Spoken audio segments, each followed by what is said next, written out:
For freedom, Christ has set us free. Stand firm, therefore, and do not submit again to a yoke of slavery.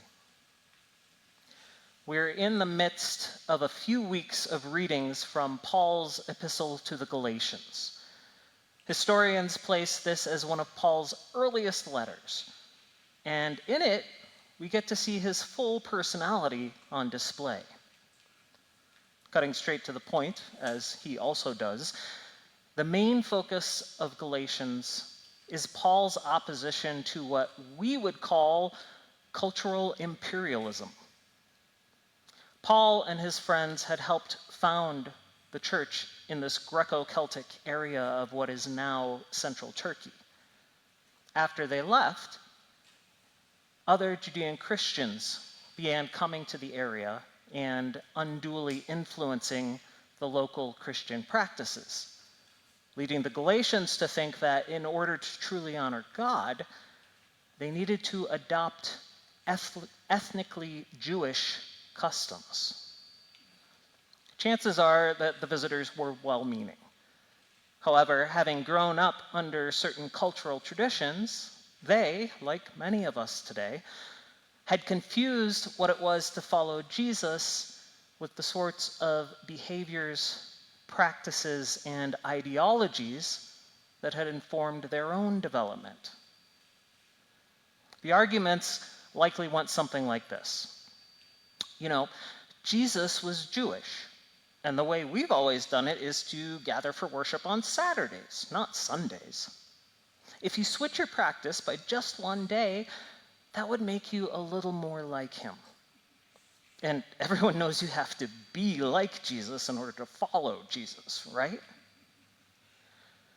This sort of logic appears to have expanded to the point where the Galatians had become convinced that they needed to abandon their own perfectly acceptable cultural practices and start living like foreigners in their own land.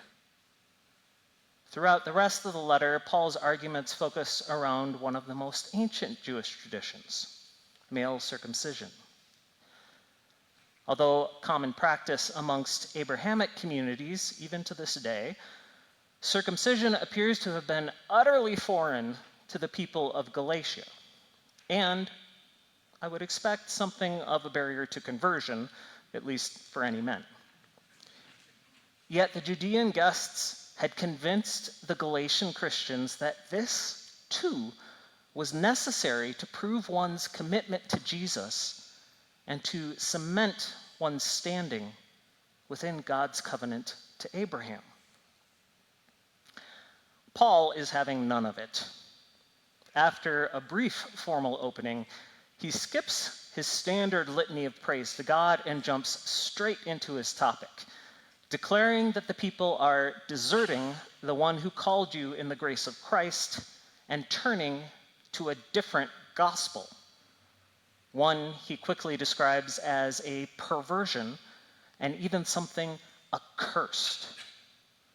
He reminds them of his background in Judaism and goes on to recount his meetings in Jerusalem with Peter, James, and John, none of whom had demanded that the Greek Christians traveling with him be circumcised. He states they, the apostles, asked only one thing, that we remember the poor, which was actually what I was eager to do. Wondering aloud if the Galatians had somehow been bewitched, he asks, "The only thing I want to learn from you is this. Did you receive the Spirit by doing the works of the law?" A reference to the Mosaic customs the Galatians were being tricked into adopting.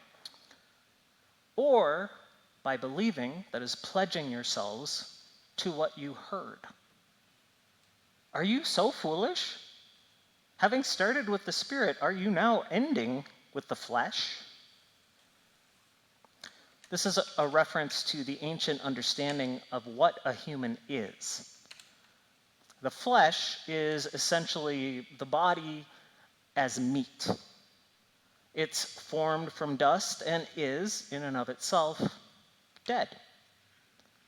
That doesn't make the body evil, but the flesh, so-called, was understood to contain only the animalistic aspects of humanity.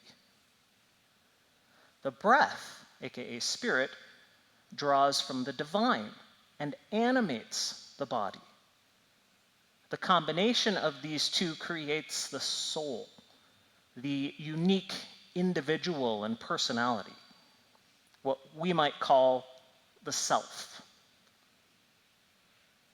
Paul is asking how it's possible for the Galatians to have embraced God's living breath only to turn to bodily mutilation as a way to truly please God. He informs them that Abraham had already been in covenant with God well before establishing the tradition of circumcision. Quoting Genesis from several chapters before the institution of circumcision, Abraham pledged himself to the Lord, and the Lord reckoned it to him as righteousness. We do need to address a couple of side notes here. Historically, Christians have fallen into the trap of denigrating the law and all of Judaism with it, labeling it as salvation by works. That's a lie, a way of justifying our own desire to feel superior to other people and religions. Paul advocates, both in this letter and in his letter to the Romans, for the importance of this codified set of Jewish customs. Not because strictly observing them does anything to gain positive attention from God, but because they can help guide us along a pathway that leads toward God. Think of them as guardrails on a mountain road. They warn us of places others have noted serious risks or already fallen into trouble. Each driver, however, actively chooses whether or not to follow those postings, although the consequences of ignoring them may be severe, to say the least. We also need to address the common Christian teaching that the book of Moses contained three distinct types of law: the moral law, ceremonial law, and civil law. This is also a long-standing lie. One Paul smashes by declaring, if you let yourselves be circumcised, Christ will be of no benefit to you.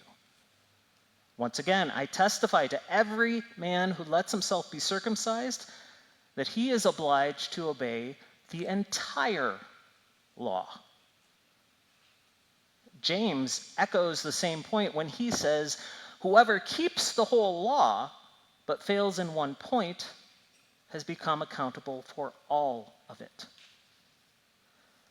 According to New Testament authors, dividing formal Mosaic customs into three parts, with only some applicable to Christians, simply doesn't work.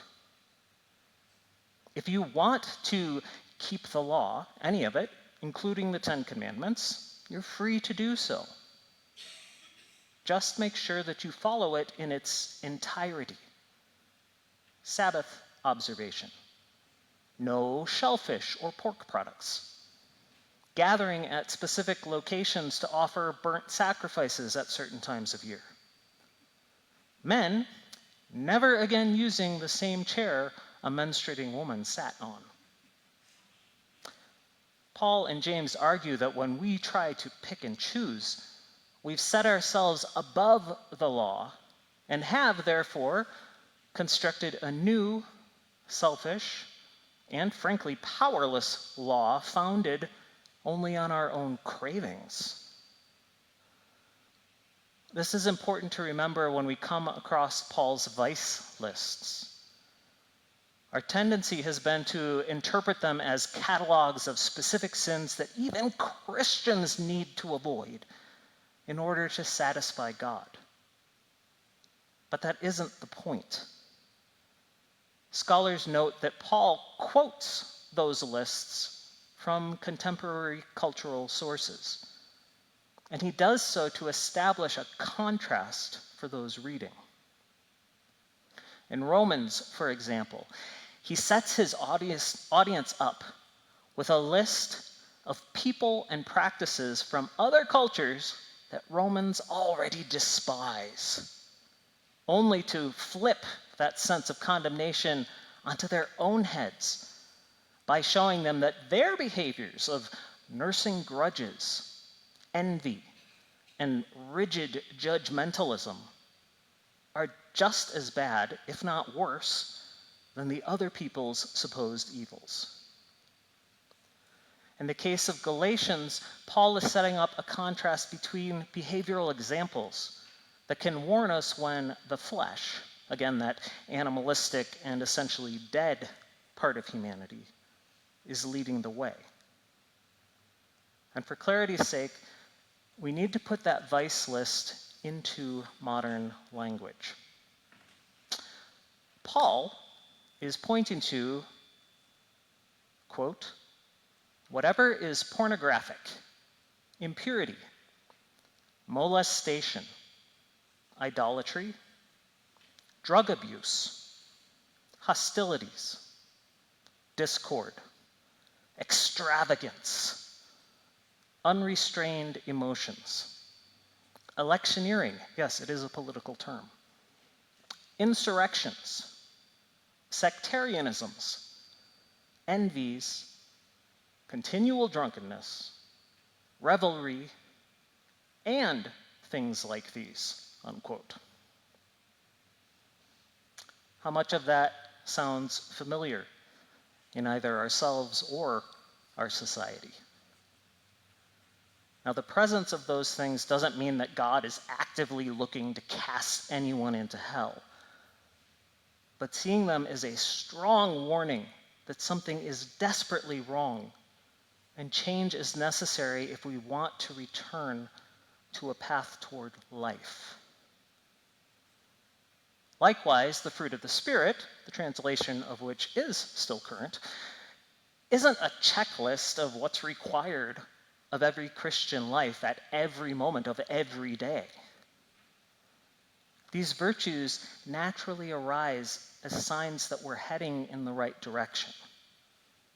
Indicators when we're already following God, both as individuals and as a congregation.